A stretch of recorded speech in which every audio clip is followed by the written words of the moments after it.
Prep2 students, hi, how are you? I miss you so much.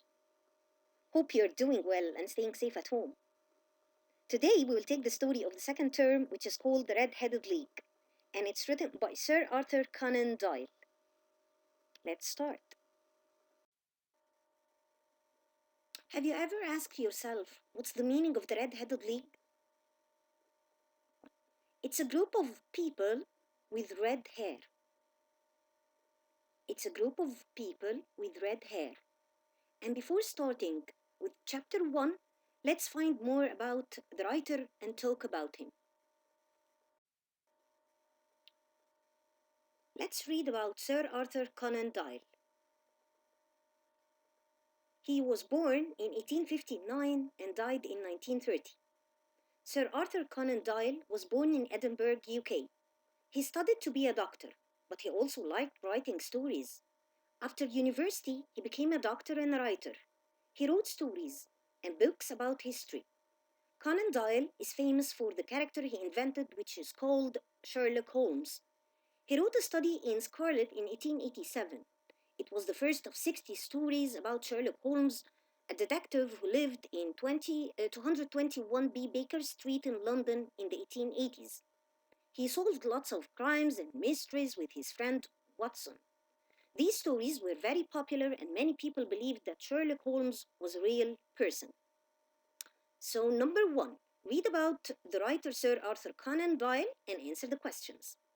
Let's answer. What's the name of the famous man in many of Conan Doyle's stories? And as we have just said, he was Sherlock Holmes. Number two.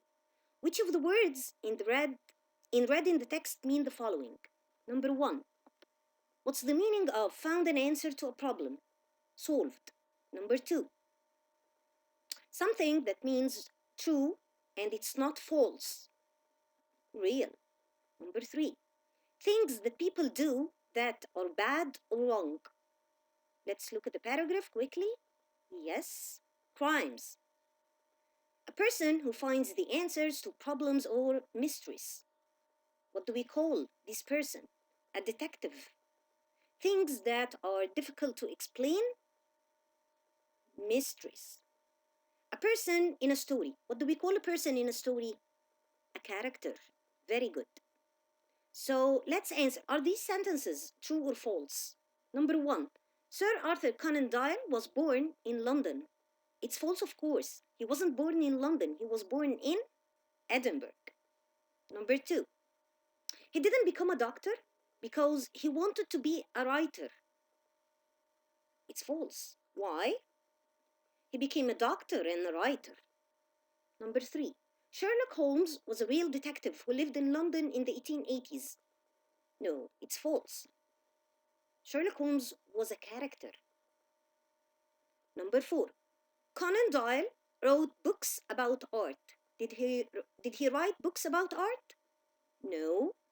He wrote stories about history. You can search the internet, find out what is at 221B Baker Street in London today. Search and maybe you can find lots of mysteries. Now let's read more and know more about London in the 19th century. The Red-Headed League is one of the 12 short stories in a book called The Adventures of Sherlock Holmes. They're about London at the end of the 19th century. At that time, England was becoming a rich country. More people were living in cities, but many people were poor, so there was a lot of crime. Dr. Joseph Bell, who was Doyle's professor at university, gave Doyle the idea for Sherlock Holmes. Dr. Bell could work out information about his patients by observing them. Sherlock Holmes deduces information about crimes in the same way. Deduces mean work out, find out. So let's answer question number 4. Which of the words in red in the text mean the following? Number 1, to find out something from facts or information, work out. Number 2, watching or studying a person or a thing carefully. Observing. Of course, having a lot of money means rich. A group of people means league. As as we have said in the first slide. Critical thinking. Why do you think more people were living in cities in the 19th century? And why do you think that detective stories were popular at that time? So, question number one, why do you think more people were living in cities in the 19th century? Because London was growing bigger and there were more and better jobs there.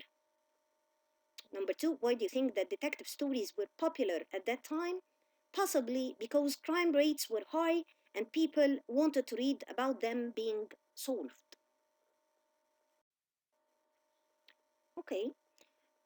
Guys, now you will have a link on YouTube.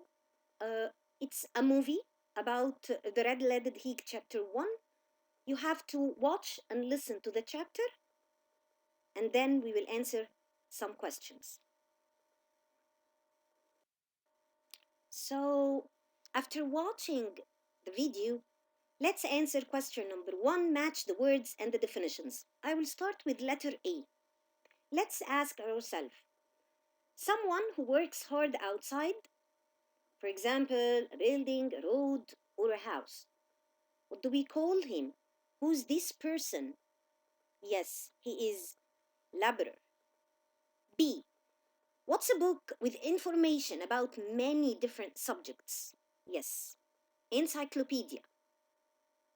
The money that you receive for doing a job. Pay. Information in a newspaper or a magazine that is selling something.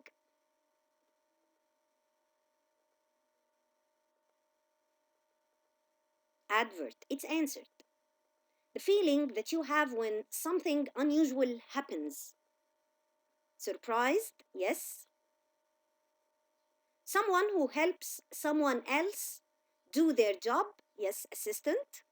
To make something that looks like something else? Copy. Number two, complete the sentences with the correct names. Who is a friend of Sherlock Holmes? Dr. Watson. Who has a small shop in London? Mr. Wilson. Who is the manager of the Red-Headed League? Mr. Ross. Who works for Mr. Wilson? Mr. Spaulding. Now let's answer question 3. Put the following events in the correct order.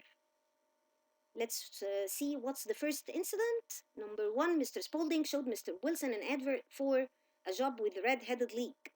Number 2, Mr. Spaulding and Mr. Wilson went to the Red-Headed League. Number 3, Mr. Spaulding pushed past the men waiting outside the office.